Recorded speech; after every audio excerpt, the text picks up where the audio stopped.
Ya. Onani, mimpi basah, atau nikah. Silakan. Oke, baik. Ayat firman Tuhan di mana yang menyatakan hal seperti itu? Itu pertama. Yang kedua. Oke, ini saya jawab dulu kalau begitu. Jangan loncat ke pertama. Filipi 2:7-8. Melainkan dia mengosongkan dirinya dan mengambil rupa seorang hamba dan menjadi sama dengan manusia. Dan dalam keadaan sebagai manusia, ia telah merendahkan dirinya dan taat sampai mati, bahkan sampai di mati kayu salib. Ini dia rendahkan dirinya dalam keadaan manusia. Jangan kalian bantah, sebagai manusia berjenis kelamin pria, bagaimana cara Yesus melampiaskan syahwatnya? Onani, mimpi basah, atau nikah? Jawab. Saya jawab. Ada pastor Katolik, itu pastor yang dikenal luar biasa. Dia tidak pernah mimpi basah. Dia tidak pernah. Iya, ada. Ini manusia biasa. Bagaimana Anda bisa mengetahui dia tidak pernah mimpi basah? Anda setiap hari pegang nonotnya. Anda menjaga nonotnya gitu. 24 jam Anda pelototin. Karena pikirannya tidak ada hawa nafsu. Namanya orang yang pikirannya tidak ada hawa nafsu. Bagaimana ada manusia tidak punya hawa nafsu? Aduh, ada lah, Bang. Apa? Siapa yang tidak punya hawa nafsu? Yesus aja punya hawa nafsu. Ya, coba kasih contoh ayat, kasih contoh kasus di mana dia punya hawa nafsu. 2 Korintus 11 nomor 2. Sebab aku cemburu kepada kamu dengan cemburu ilahi, karena aku telah bertunangan kamu kepada satu laki-laki untuk membawa kamu sebagai perawan suci kepada Yesus. Siapa yang cemburu? Siapa yang katakan Kenapa itu? ketawa? Wahyu 19 nomor 6-8. Diam, Anda tidak paham Bible. Lalu aku mendengar seperti suara himpunan besar orang banyak seperti desair, seperti dari guru yang hebat. Katanya gini, marilah kita bersukacita dan bersorai-sorai memuliakan dia, karena hari perkawinan anak domba telah tiba. Pengantinnya telah siap sedia, dan kepadanya dikaruniakan supaya memakai kain lenan halus. Ayo. Saya buktikan bahwa tidak ada kawin mengawin, tidak ada yang namanya kawin mengawin sama seperti orang-orang yang di dunia, Bang. Kalau orang di dunia kawin mengawin, dengar dulu. Marilah ke sini, aku akan menunjukkan kepadamu pengantin perempuan dari mempelai Yesus. Ini apa ini? Hei. Wahyu 21:9. Marilah ke sini, aku akan menunjukkan kepadamu pengantin perempuan dari mempelai Yesus. Ya, terus.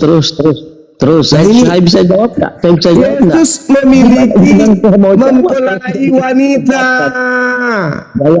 Gaya kamu itu dari dulu seperti itu. Tidak mau kasih kesempatan sama orang. Yesus mempunyai mempelai wanita. Kamu jawab ini. Betul kamu jawab. Kamu nggak curhat. Kamu nggak curhat. Oke, silakan. Awas kalau curhat. Oke, saya jawab. Perkawinan yang ada di dunia dengan perkawinan yang ada di surga itu berbeda, Bang. Berbedanya apa? Kalau perkawinan, tunggu dulu, sebentar.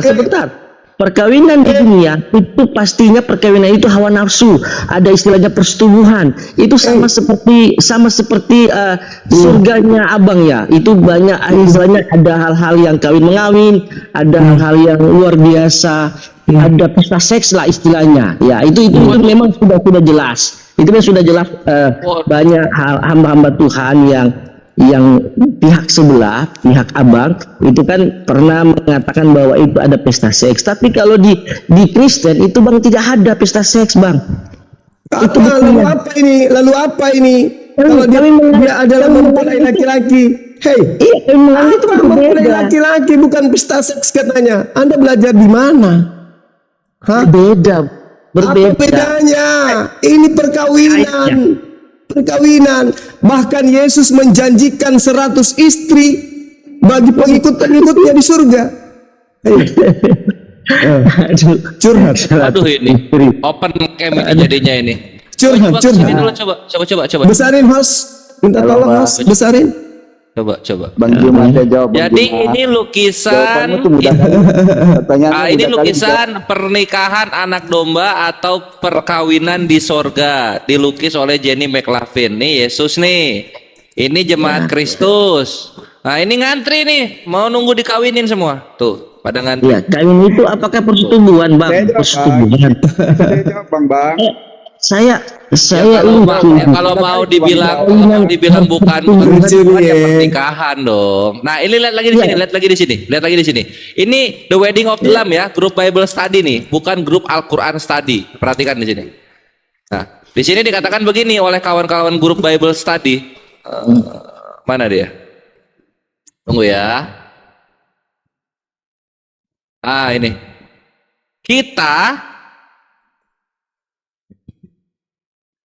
kita yang dikenal sebagai Kristen akan mengambil nama dari suami kita. Siapa suami kita? Tuhan Yesus. Yesus. Ya, tidak ada Sama aja itu, Bang. Sama persetubuhan. aja artinya, sama Tidak ada aja, Bang. persetubuhan. Jawab, Bang. Persetubuhan, Bang. Nggak ada persetubuhan. Kamu udah pernah ke sana? Saya jawab itu, Bang. Ya, ada Kamu bukti. udah pernah ke sana? Ya, ada bukti. Mana dalam- ada? Bang. Justru ini perkawinan itu dikatakan dengan bahasa Yunani gamos. Gamos itu perjamuan kawin. Kamu ngerti kawin? Bisa jawab, Bang. Iya benar kawin, Bang. Tapi beda, apa Bang. tuh? Kawin di sorga kita dengan kawin di sorga Islam beda.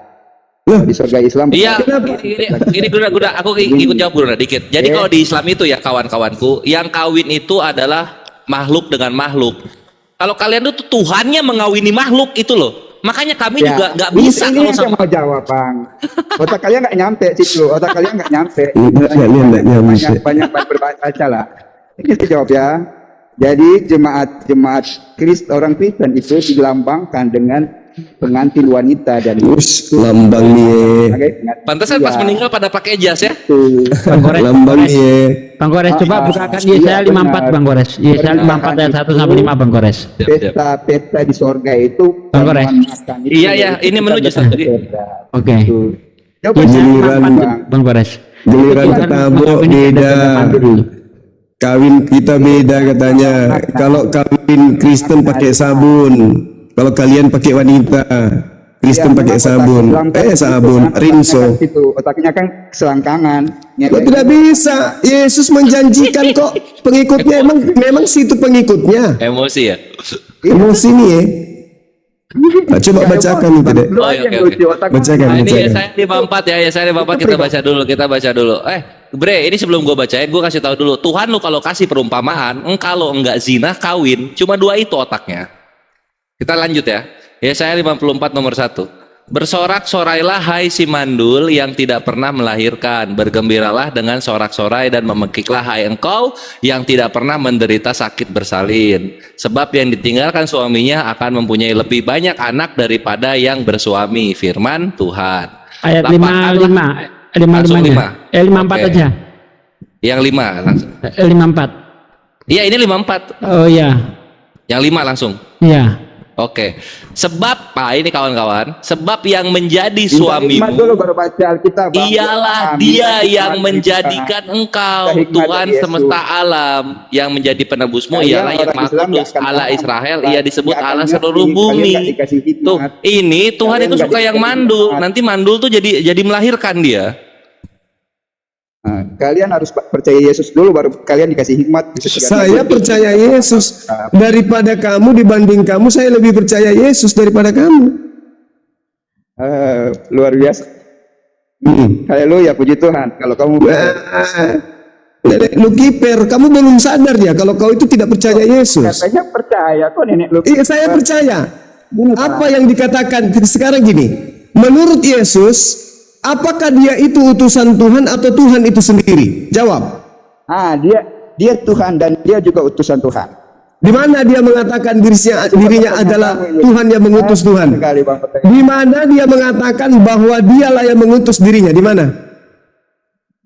Loh, kamu yang ngomong tadi. Loh, kamu yang mengatakan dia utusan Tuhan dan dia juga utusan, dia adalah Tuhan. Mana pengakuan Yesus? Kan saya tanya samamu. Mana pengakuan Yesus? Menurut Yesus, dia itu Tuhan atau utusan Tuhan? Ya. Dia itu Tuhan. Mana pengakuan Yesusnya? Ah, nanti kamu bilang itu logos lagi. Kalau saya bilang baca di yang Yesus bilang akulah guru dan Tuhan. Nah, bukan Tuhan di situ, kurios memang kok. Saya sudah pernah jawab Alkitab ini, kitab ini. Kamu aja yang memperbodoh diri, kamu aja yang memperbodoh diri. Itu Lord. Kamu aja yang memperbodoh diri. Kamu memperbodoh diri karena kau bukan pengikutnya, kau itu pentuhan, kau itu korban Romawi Yunani. Yesus itu hanya untuk Bani Israel, bukan untuk Romawi Yunani, bukan untuk Belanda. Pertanyaan lu tuh balik-balik. Bang Suma. Jadi jawab Halo, Bang Suma. Sampai kapan sih pertanyaanmu yang seperti itu? Pertanyaan saya dari tadi Anda tidak jawab kok. Yesus manusia 100%. Dalilnya ada. Dijawab semua. Filipi 2 nomor 7 nomor 8. Dia datang dalam keadaan seperti manusia. Pertanyaannya, sebagai manusia, dia melampiaskan nafsunya dengan cara apa? Onani, mimpi basah, atau nikah? Jangan turunkan ya, saya jawab jangan turunkan ya. Tadi saya jawab, saya diturunkan. Apa jawabanmu? Perbandingkan dengan saya, Bang. Saya umur 14 tahun, sudah berdiri kemaluan saya. Saya nggak onani, saya nggak ada pikiran nafsu, saya nggak ada sedikit pun untuk merasakan untuk berhubungan seks. Sampai saya menikah umur 21 tahun. Oke, Lalu kamu saya tidak pernah mimpi basah? pernah. Nah itu, Berapa kali? bagaimana dengan Yesus yang 100% manusia? Saya nggak pernah lihat. Tapi kalau kamu tanya saya pernah mimpi, saya pernah. Ya, Yesus bagaimana? Dia 100% manusia. Ini. Dalam keadaan sebagai manusia, berarti Yesus kalau dia tidak onani, berarti dia mimpi basah. Kalau dia tidak mimpi basah dan tidak onani, berarti dia menikah. Sebelum dia balik, sebelum dia mimpi basah, berarti dia menikah duluan. Pernikahan dini dong. Pilihanmu nggak ada yang benar, cuma Kok tidak ada yang benar? Kutanya samamu, Yesus itu berapa persen manusia? udahlah, sudah tahu loh maksudmu. Lo mau paksa Yesus itu harus seperti Muhammad? Nggak usah lah, nggak usah. Nabi Muhammad Shallallahu Alaihi Wasallam itu menikah. Saya tidak bilang Yesus menikah loh. Saya bilang sebagai manusia 100%. Filipi 2 nomor 7 nomor 8. Yesus itu melampiaskan syahwatnya dengan cara apa? 501 kah? Mimpi basah kah? Atau menikah? Ada solusi loh. Menikah kenapa berat kali? Yesus tidak punya hawa nafsu. Dari mana Anda tahu Yesus tidak punya hawa nafsu? Sementara dia kalau lapar cari makan. Loh, makan kok samakan dengan nafsu seks? Sekarang begini, dengarkan. Kalau manusia itu makan, apakah sebagian daripada saripati makanan itu menjadi sperma atau tidak? Jawab. Jangan samakan otak Muhammad dengan otak orang pengikut Yesus. Kenapa jadinya kepada Nabi Muhammad? Ini kita sedang mengkaji kemanusiaan Yesus. Kenapa kau benci kali? Kenapa? Katanya kau ajaran kasih. Kenapa larinya kepada baginda? Yang kita tanya, apakah Yesus yang 100% manusia itu 501 mimpi basah atau dia menikah? Jawabannya adalah bahwa Yesus tidak punya hawa nafsu. Kalau dia tidak punya hawa nafsu, mustahil karena dia makan. Muhammad yang penuh dengan nafsu. Saya tanya samamu, apakah ketika manusia itu makan, sebagian daripada saripati makanannya itu menjadi sperma atau tidak? Tanya dokter sana Suma. Goblok. Emosi dia. Emosi. Makanya tinggalkan menyembah manusia. Andai saja Yesus Anda tidak tuhankan, pasti dengan percaya diri Anda akan mengatakan, kalau dia tidak mimpi, pasti onani. Kalau dia tidak onani, pasti dia nikah. Itu yang saya bilang. Tapi karena Anda sudah terlanjur menuhankan manusia, anaknya orang, Anda tidak mau jujur. Kenapa? Karena kalau Anda jujur, Anda malu. Lu maksain otak lu sama otaknya Yesus, lu maksain. Lah, kenapa Anda memaksakan Yesus tidak perlu kawin? Ya lu maksain otaknya Yesus harus sama dengan otak kalian. Buktinya dia dicium sama seorang wanita. Buktinya dia dicium sama seorang wanita. Terus Yesus nafsu nggak? Lah, kalau dia tidak nafsu, berarti dia impoten. Nggak nyampe. Kalau dia tidak nafsu kepada lawan jenisnya, berarti dia impoten. Betul Yesus impoten? Beda lah. Itu yang saya bilang. Punya hawa nafsu sama seperti kalian. Dari mana Anda mengatakan Yesus tidak punya hawa nafsu? Dari mana? Buktinya lapar, dia ngamuk. Gini. Begitu dia kelaparan, dia cari buah dari pohon ara. Dia datang ke pohon ara itu ingin makan, kelaparan dia. Begitu ditemukan pohon aranya itu tidak berbuah, dia ngamuk. Kenapa dia ngamuk? Karena dia tidak bisa menahan rasa lapar. Artinya dia punya nafsu.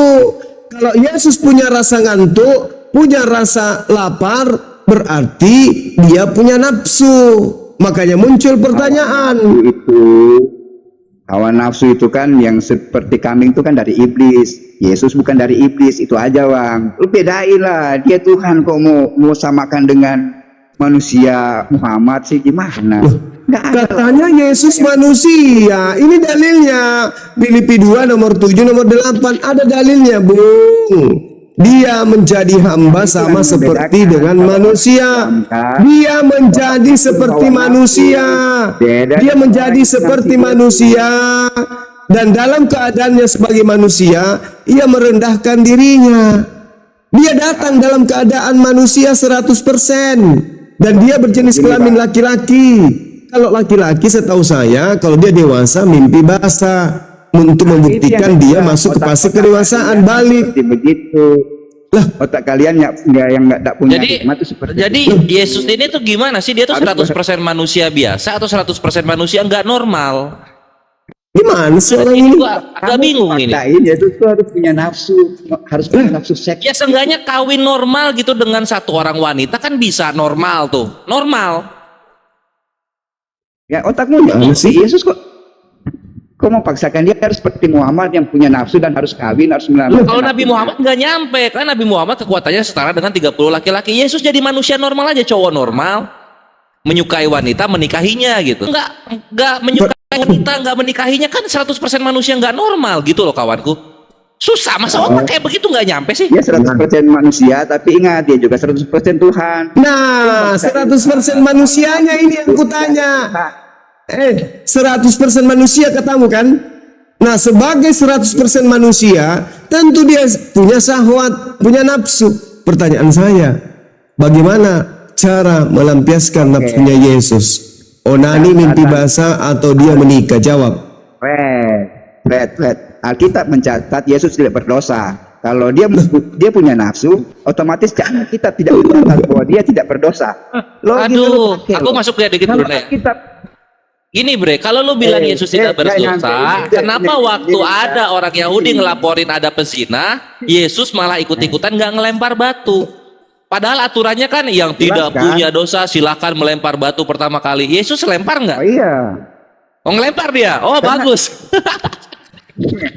Ini penghakiman kan bukan manusia. Kalau dia suruh manusia. Nggak apa-apa, yang penting lu udah ngaku Yesus melempar batu. Gak apa-apa. Milik Tuhan, bukan milik manusia. Lah itu Yesus hakimi pelacur itu harusnya Tuhan, bukan manusia. Iya. Yesus kan ngomong. Barang siapa yang tidak mempunyai dosa, silakan melemparkan batu pertama kali. Yesus kata lu ngelempar kan? Nah, nggak punya dosa dia. Sip. Saudara, ini kita berdiskusi. Tidak ada unsur kebencian di sini. Tadi di awalnya saudara kamu Kristen datang membawa narasi tentang hadits Bukhari 260. Kita balik nanya kepada dia. Di dalam 2 Yohanes 1 nomor 7 nomor 8, dengarkan saya. Sebab banyak penyesat telah muncul pergi ke seluruh dunia. Siapa mereka? Yaitu yang tidak mengaku Yesus datang sebagai manusia. Barang siapa yang tidak mengaku Yesus datang sebagai manusia, maka dialah si penyesat, dialah Dajjal Antikristus itu. Sekarang pertanyaan saya, Al-Quran yang menyangkal dia disalib. Al-Quran Anda menyangkal dia disalib. tunggu, Muhammad tidak ada yang hubungannya. menyangkal Kita dia tidak disalib. bahas Siapa itu. yang Kita tidak bahas Siapa itu yang sekarang. menyangkal? Anda imani Siapa tidak yang Yesus menyangkal datang disalib? sebagai manusia? Siapa yang Jawab menyangkal? dulu. Anda imani tidak Yesus datang sebagai manusia? Oh iya. Dia adalah Oke. sebagai anak Allah. Dia mengaku dia Oke, anak Allah. sebagai manusia atau anak Allah ini nih, Anak Allah pasti Allah. Dengar Juma. Anak Penyesat Allah. itu, dengarkan. Anak Allah pasti Allah. Penyesat itu adalah mereka yang tidak menerima Yesus datang sebagai manusia. Itulah penyesat dan antikristus. Sekarang kita mau uji apakah Anda antikristus? Yesus Anda imani datang sebagai manusia atau bukan? Itu. Yesus Anda imani sebagai manusia atau bukan? Menjadi seperti manusia, bukan. Saya ulang. Tidak ada dikatakan menjadi seperti di sini. Dikatakan telah datang sebagai manusia. Pertanyaan saya, Ya, betul. apakah Anda mengimani Yesus datang sebagai manusia? Ya, di Alkitab menulis begitu. Oke. Salahnya di mana, Bang? Nah, harus dia manusia. Kalau tidak, Ini, Bang. maka Anda adalah antikristus.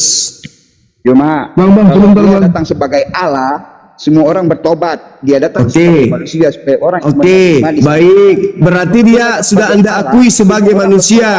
Oke. Sebagai manusia, Sederhana aja. Bang. dia melampiaskan syahwatnya dengan cara 501, mimpi basah, atau dia nikah. Jawab. Nggak ada semua yang kamu bilang itu nggak ada. Loh, kalau tidak ada berarti dia datang bukan sebagai manusia. Nah, Ayo. lu mau samakan dia dengan manusia berdosa. Dia manusia suci. Dia nggak berdosa. Siapa bilang? Yang Ini dia datang sebagai manusia. Itu dengan manusia. Ini datang sebagai manusia. Nih. Ya. Nih, datamu di dalam kitabmu. Bang, bentar bang. Bener, Bang. Bang Zuma, Lu harus bedakan Iya. dia itu manusia suci, kita ini manusia berdosa. ini ada haters ini di atas. Namanya Astari, dia komen di bawah, demi koin Zuma tidak menghormati Muhammad, jangan berdebat tanpa ilmu. Tolong di ultimatum dulu bang. Ini Astari yang foto profil warna kuning. Demi koin, maksudnya apa Ya, lagi nih? demi koin Zuma tidak menghormati Muhammad, jangan berdebat lo Zuma tanpa ilmu. Bukhari 245 dia penghujat ini. Nggak usah ditanggapi lah, Bang. Kok tersinggung dengan kata-kata begitu?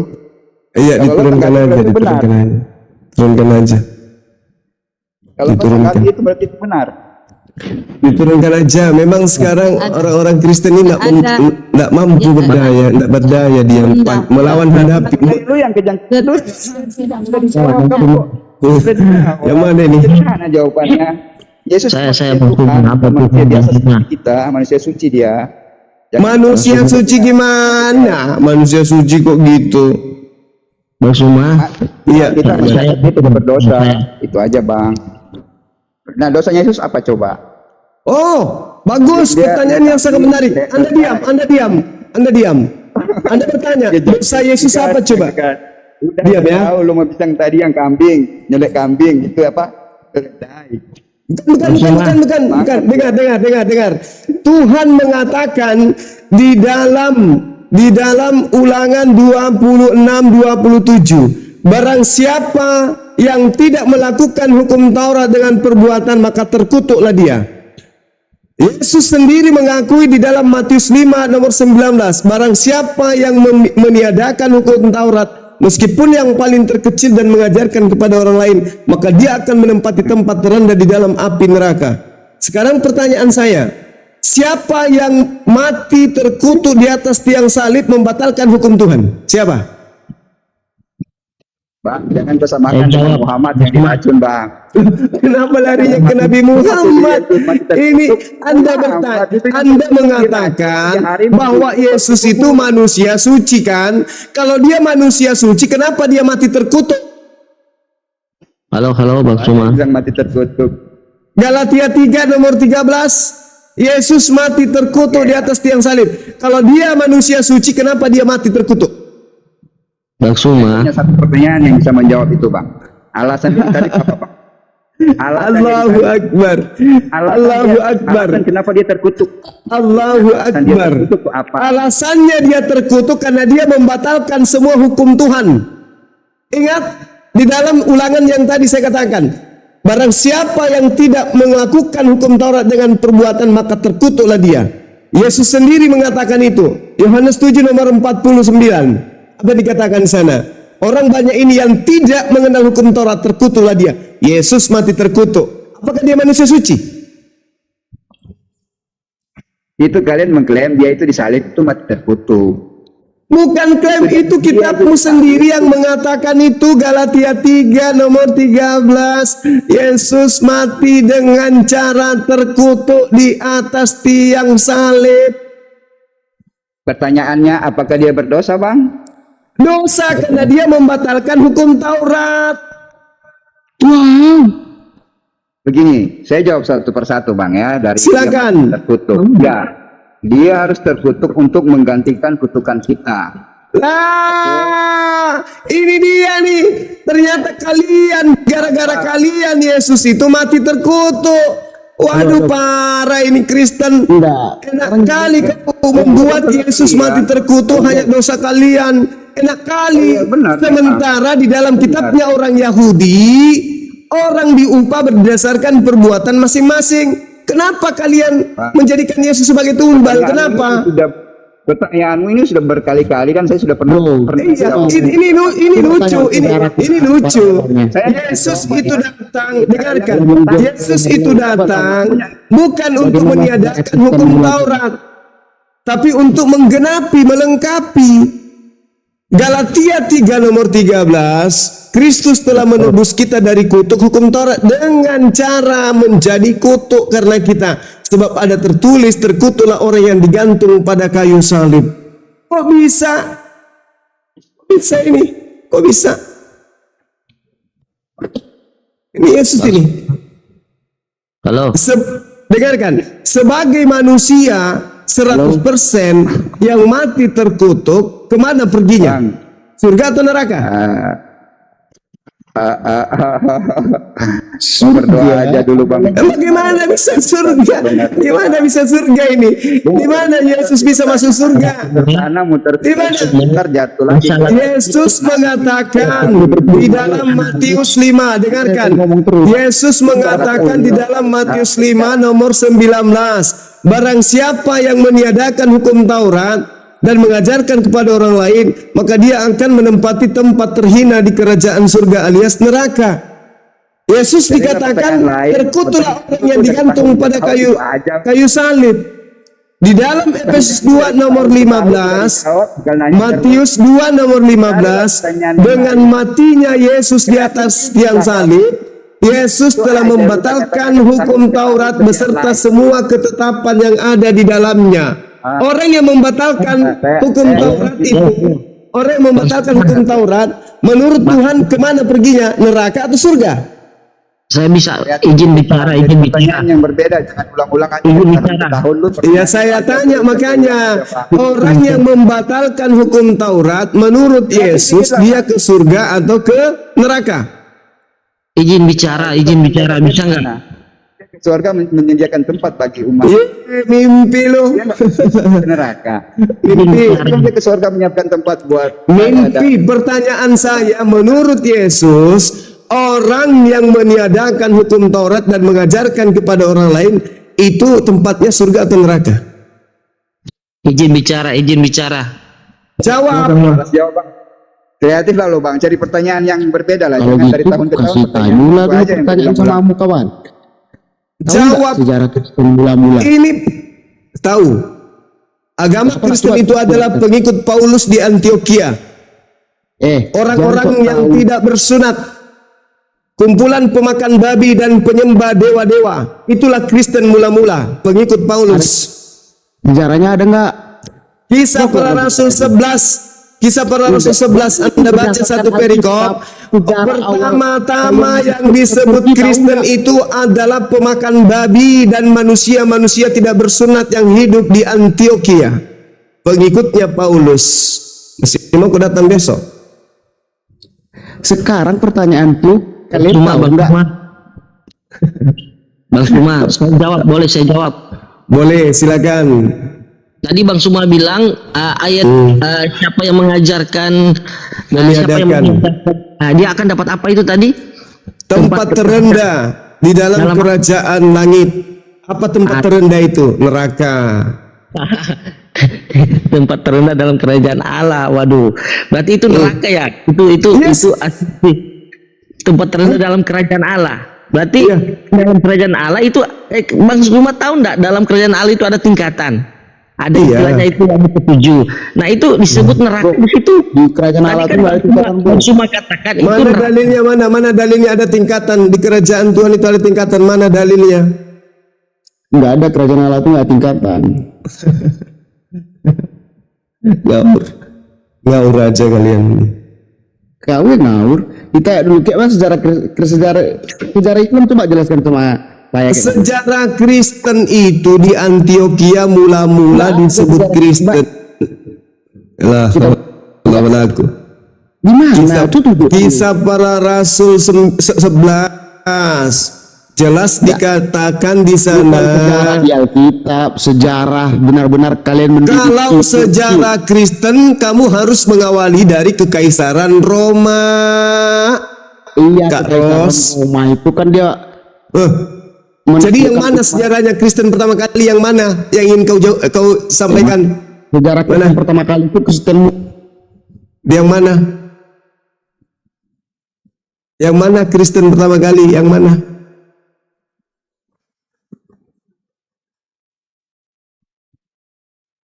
Kristen pertama kali Kristen itu di mana? Halo.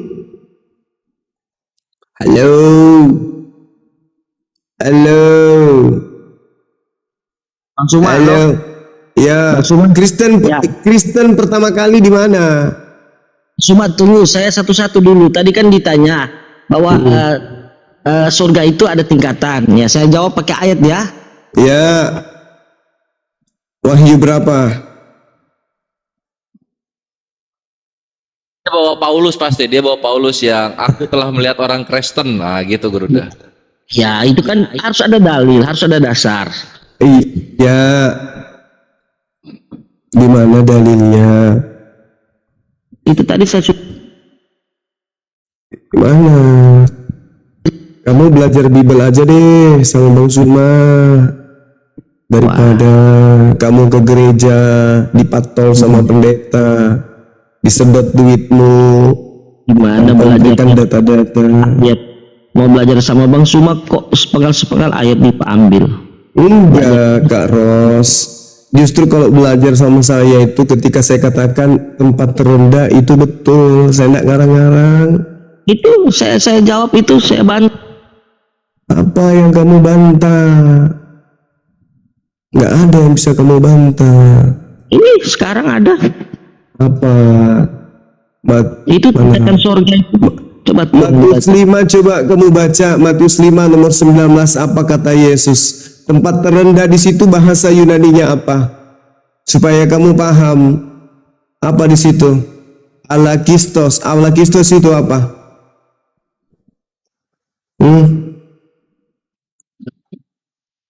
Paling hina. Jadi tempat paling hina di mana? Tempat paling hina di mana? Elakistos bahasa Yunaninya bukan terendah, tetapi paling hina. Di mana itu tempat paling hina? Ya, di dalam kerajaan Allah, di dalam kerajaan Allah itu ada tingkatan. Iya, menurut kamu tempat apakah di surga itu tempat terhina? Itu bukan hina, kan paling rendah. Itu yang saya bilang tadi. Bahasa Yunaninya elakistos. Elakistos artinya paling hina. Berarti paling rendah di situ terjemahan yang salah. Harusnya paling hina. Paling hina itu neraka. Itu Gimana? Terjemahannya terendah. Bukan rendah, Kak Ros. Itu jelas dikatakan di sana paling hina. Makanya belajar dari sumbernya, aku bilang kan, elachistos itu bahasa aslinya. Elachistos itu artinya paling hina. Dia akan menduduki tempat yang paling hina di dalam kerajaan langit. Bukan dikatakan kerajaan surga, karena surga itu paradiso. Sementara di sini adalah Uranus. Uranus itu langit, beda dengan surga. Jadi kamu dipatol, dibuat olol-olol sama Bibelmu sendiri. Terjemahan yang sesungguhnya, dia akan menduduki tempat terhina di dalam kerajaan langit. Neraka itu di langit. Neraka itu adalah kerajaan Tuhan, tetapi kerajaan yang paling hina. Nah, orang yang meniadakan hukum Taurat, meskipun yang paling terkecil kata Yesus, dan mengajarkan kepada orang lain kata Yesus, akan menempati tempat terhina di dalam kerajaan langit. Sementara Paulus mengatakan di dalam Efesus 2 nomor 15, Yesus membatalkan hukum Taurat beserta semua perintah yang ada di dalamnya. Kalau begitu Yesus menempati tempat apa di kerajaan langit? Tempat tertinggi apa tempat terhina? Ya, itu coba kita kasih ayat Alkitab, kasih ayat bahwa tadi kan Bang Suma bilang bahwa Yesus itu berdosa karena membatalkan. Yes, betul. Membatalkan. Nah, sekarang kita kaji hukum Taurat itu kan bukan 1-2 hukum di dalamnya. Kan tidak ada dibatalkan semua. Yang dibatalkan itu yang pertama terkait dengan penghapusan dosa. Terkait dengan domba sembelihan. Saudaraku yang ganteng, Efesus 2 nomor 5 di situ dikatakan semua perintah, segala perintah. Original teksnya mengatakan entole. Semua perintah yang ada di dalamnya. Baca coba Efesus 2 nomor 15. Baca tuh. Sebab dengan matinya sebagai manusia, dia telah membatalkan hukum Taurat dengan segala perintah dan ketentuan yang ada di dalamnya. Apa tuh? Semuanya dibatalkan. Bukan 10, bukan 20, bukan 30. Segala perintah. Jangan engkau ini, jangan engkau ini, jangan ada ilah lain, jangan engkau mencuri, jangan engkau berzina, jangan. Semua dibatalkan dengan matinya Yesus. Semua dibatalin. Setelah dibatalin perintah Tuhannya, Paulus membuat perintah-perintah baru.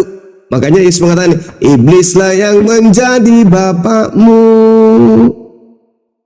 Dibatalkan dulu tuh dengan menjajakan Yesus. Setelah dibatalkan, bikin lagi Paulus surat-surat, 14 surat yang dia bikin itu untuk aturan-aturan baru yang dia bikin oleh Paulus itu sendiri.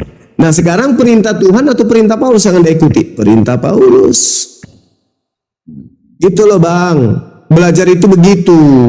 Jadi kalau Anda mengatakan Yesus itu manusia suci, menurut fitnahan Paulus, Yesus itu tempatnya paling hina nanti di kerajaan langit. Apa itu? Neraka.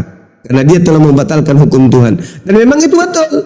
Di dalam ulangan yang saya katakan tadi, bahwasanya barang siapa yang tidak melakukan perintah Taurat dengan perbuatan, maka terkutuklah dia. Ulangan 27 nomor 26. Yesus lagi mengatakan di dalam Lukas 16:17, barang siapa yang meniada, lebih mudah langit dan bumi lenyap daripada setitik hukum Taurat itu batal.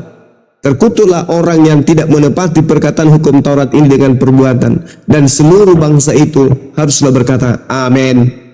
Yesus meniadakan hukum Taurat, maka dia terkutuk. Kemana perginya manusia terkutuk? Ke neraka. Kata Tuhan dan kata Yesus. Yesus dimakan sumpahnya sendiri. Barang siapa yang meniadakan hukum Taurat meskipun yang paling terkecil dan mengajarkan kepada orang lain, maka dia akan menempati tempat terhina di kerajaan langit. Kata Paulus, Yesus mati di atas tiang salib untuk membatalkan hukum Taurat beserta segala perintah yang ada di dalamnya. Sama dengan Yesus menempati tempat yang paling hina di kerajaan langit alias neraka. Jadi kalau ada yang mengatakan Yesus ke surga, itu bullshit. Kalau ajaran Paulus itu benar, maka Lukas bullshit dengan mengatakan melihat Yesus duduk di sebelah kanan Allah Bapa di surga. Bullshit. Karena Paulus mengatakan Yesus membatalkan semua perintah hukum Taurat. Maka tempatnya di mana? Tempat terhina di kerajaan langit, bukan di surga. Yesus berdasarkan Paulus, dia adalah di neraka, tempat terhina, bukan di surga. Oke? Oke? Gitu ya, gitu ya teman-teman. Tepuk tangan dulu dong. Di mana hukum Taurat itu dibatalkan secara aturannya? Kalau berarti Yesus melegalkan pembunuhan, begitu maksudnya. Sebab dengan matinya Yesus telah membatalkan hukum Taurat dengan segala perintah. Iya. Ini segala perintah. Jangan engkau membunuh, itu sudah dibatalkan. Berarti ini yang saya bilang, ada kesalahan pemahaman bahwa satu ayat ini dipakai untuk generalisir bahwa kalau Yesus membatalkan perintah-perintah, ternyata yang diasumsikan itu perintah-perintah jangan membunuh ya.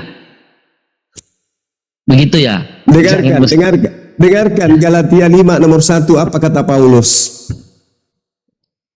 Apa dikatakan? Dengan matinya sekarang kita bebas, sebab Kristus sudah membebaskan kita dan memerdekakan kita dari penghambaan. Kita dibebaskan dari mana? Dibebaskan dari hukum-hukum Tuhan. Gitu. Bukan. Itu jangan disalahartikan. Malah Paulus menganggap hukum Taurat itu adalah sampah. Nah, ini yang saya bilang, hukum Taurat itu jangan dibuat semua itu hukum Taurat yang dianggap sampah. Tapi kan ada hukum Taurat itu ada hukum terkait asusila, hukum Taurat terkait dengan budaya, dengan ajaran agama. Kan hukum Taurat itu bukan cuma satu jenis, bukan banyak segala perintah yang ada di dalamnya dihapuskan. Itu bukan begitu cara menafsirkannya, bukan begitu. Karena kalau ayat ini dikatakan bahwa Yesus melegalkan pembunuhan, kenapa di ayat yang lain itu mengatakan bahwa jangan membunuh? Jangan. Kenapa saudara? Kenapa ada kontra seperti itu? Saudara, saya katakan sama saudara, yang mengatakan dan yang memfitnah Yesus membatalkan segala perintah bukan siapa-siapa, Paulus. Iya, tapi kan Paulus punya cara pandang, bukan semua perintah yang sesuai dengan ini apa ini? Bukan itu. Original teksnya kan tadi sudah kubacakan. Di situ dikatakan segala perintah.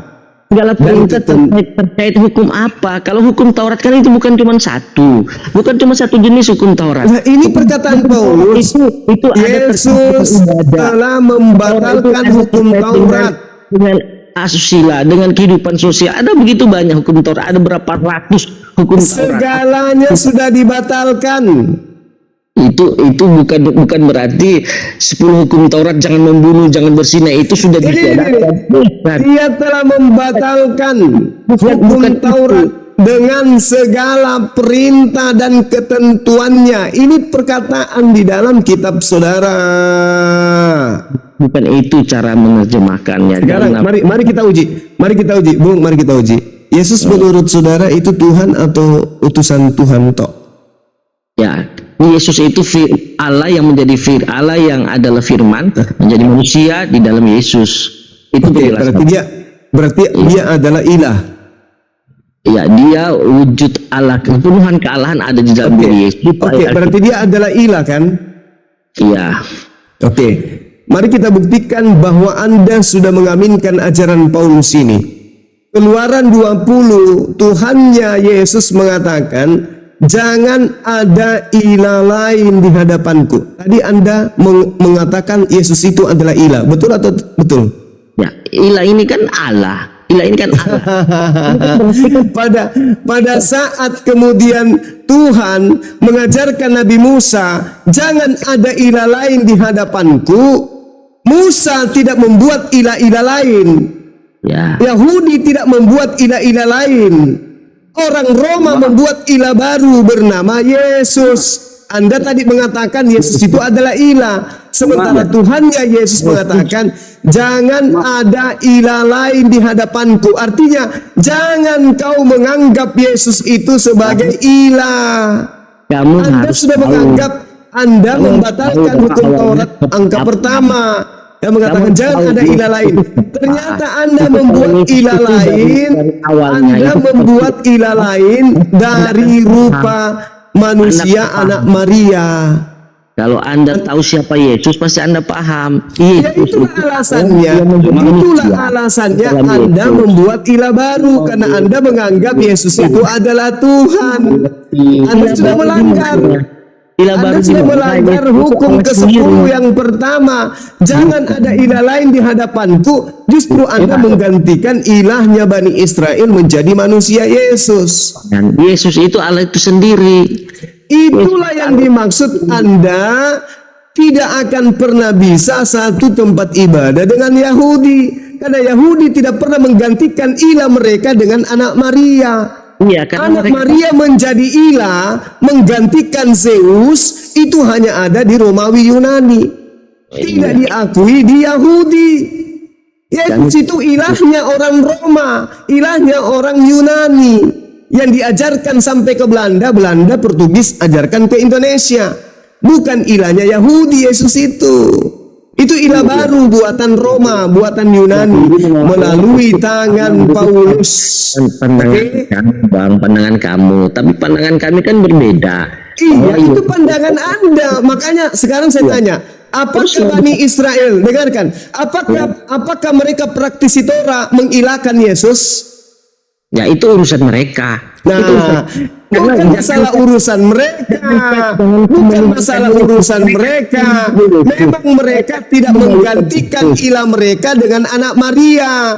Anak Maria jadi ilah untuk menggantikan Zeus, dewa matahari, Horus, yang diaminkan oleh Romawi dan Yunani. Jadi Tuhan kalian Yesus itu bukan Tuhannya Bani Israel.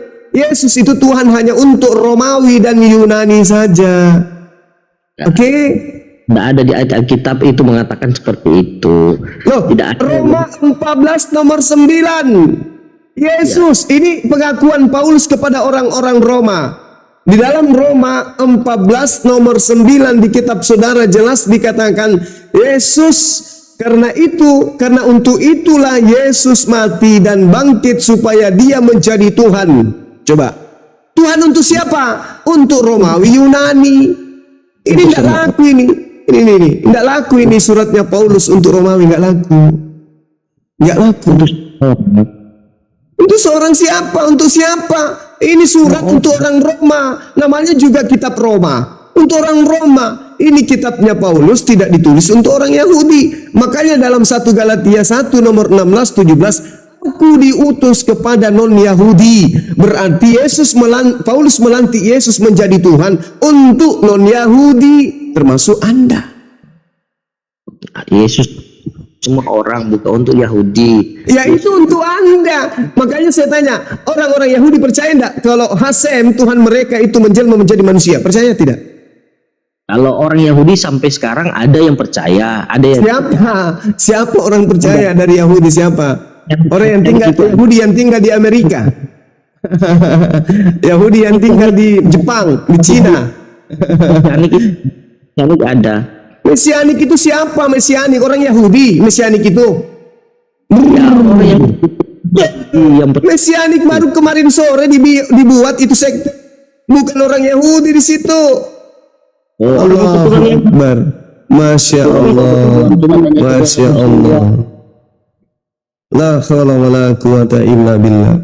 Jadi sekali lagi saudara-saudara, ya saya katakan kepada saudara, Yesus itu Tuhan untuk Bani Romawi dan Yunani, sampai ke Kekaisaran Belanda, ke Kerajaan Belanda, masuk ke Indonesia. Begitu juga Portugis masuk ke Nusantara, mengajarkan tentang Katolik dan Kristen. Oke ya. Jadi ketuhanan Yesus, kerasulan Paulus itu tidak diajarkan oleh Bani Israel. Ajaran Kristen dan Katolik itu diajarkan oleh Roma dan Yunani. Mereka mengambil kitabnya orang Yahudi, satu gepok diambil kitabnya Yahudi, ditempel di kitab Romawinya mereka. Maka ditulislah Perjanjian Lama, Perjanjian Baru. Apain coba kitabnya Yahudi nempel-nempel di kitabnya agama Romawi? Apain? Apa hubungannya? Sementara kitabnya orang Yahudi khusus untuk Yahudi saja. Kenapa diambil terjemahannya ditempel di kitabnya orang Roma? Untuk apa? Untuk dipakai nipu-nipu. Agar dianggap bahwa Perjanjian Baru itu firman Tuhan karena didukung oleh kitabnya Yahudi. Ditertawakan. Buktinya adalah tertawa. Sampai hari ini orang Yahudi tidak mengakui Kristen. Gimana tuh? Orang Yahudi sejarah ini tidak jelas. Yahudi yang punya hak, dia yang punya kitab. Coba dulu dijelaskan sejarah kenapa Sunni Syiah bisa itu aliran banyak. Coba lah dulu. Aliran Sunni Syiah itu, dengarkan, Tuhannya tetap Allah. Yahudi Kristen, Yahudi Tuhannya Allah, Kristen Tuhannya Yesus. Beda kita. Ayo. Inilah. Praktisi Torah hari ini ibadah di sinagoge, mereka punya kitab berbahasa Ibrani dan Aramaik, tidak mengenal Yesus. Nggak ada Yesus diibadahi di sinagoge, nggak ada. Mereka tidak kenal Yesus. Yesus itu tokoh fiktif buatan Romawi dan Yunani untuk menggantikan dewa Horus, dewa mereka. Mereka mengambil kitabnya Yahudi, mereka tempelkan di situ supaya cerita Perjanjian Baru itu dianggap sebagai penggenapan dari kitabnya orang Yahudi. Orang Yahudi sendiri menutup mata, bukan memandang sebelah mata, tapi menutup dua-dua matanya untuk memandang kitabnya orang Roma Yunani. Mereka tidak pernah menganggap itu sebagai kalam Tuhan. Dalam sejarah ada nggak? Dalam sejarah apa? Sampai hari ini, Yahudi tidak pernah mengakui Yesus sebagai Tuhan. Sampai hari ini. Kita nggak bicara Yahudi, yang Yahudi itu nanti dulu. Sekarang kita bicara Kristen.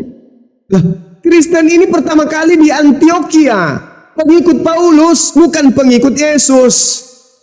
Siapa bilang pengikut Paulus? Sekarang saya tanya sama saudara, Kristen Sekarang saya itu tanya, bagaimana kalian menguasai gereja yang di Turki? Itu bukan apa hubungannya? Apa hubungannya? Tidak ada hubungannya dengan Kristen. Dengarkan. Ajaran agama Islam itu adalah ajaran para nabi. Ajaran menyembah kepada Allah itu adalah ajaran para nabi. Nabi-nabi kami sudah mengajarkan Islam. Abraham, Bang Suma, Ishak, Yakub, Musa, Daud, Salomo, Yesus, semua mengajarkan Islam. Kamu bilang semua orang Yahudi percaya Yesus. Murid-murid Yesus itu orang Yahudi. Murid-murid Yesus memang betul. Murid-murid Yesus itu bukan Kristen. Yang sampai ke Antioquia menjadi Kristen itu Paulus. Murid-murid Yesus itu habis dibasmi oleh Paulus. Setelah Paulus membasmi murid Yesus, Paulus mendirikan sebuah sekte bernama Kristen. Baca Kisah Para Rasul 24 nomor 5. Paulus disebut sebagai tokoh dari Nasrani. Iya kan, orang Yahudi kan percaya Yesus, bukan semua orang Yahudi yang tidak Orang percaya. Yahudi sepercaya-percayanya kepada Yesus, mereka hanya percaya Yesus itu Mesias, manusia yang diurapi, bukan Tuhan. Pak Petrus dan itu orang Yahudi, mereka percaya bahwa Yesus itu Tuhan. Petrus diutus hanya kepada orang Yahudi. Petrus yang Anda maksud itu, Santo Petrus yang ada di Roma itu bukan murid Yesus. Di dalam pengakuan Paulus Galatia 2 nomor 8, Paulus sendiri yang memproklamirkan bahwa Petrus diutus kepada orang Yahudi dan aku diutus kepada non-Yahudi. Berarti Kristen ini adalah pengikut siapa? Pengikut Petrus atau pengikut Paulus? Pengikut Paulus.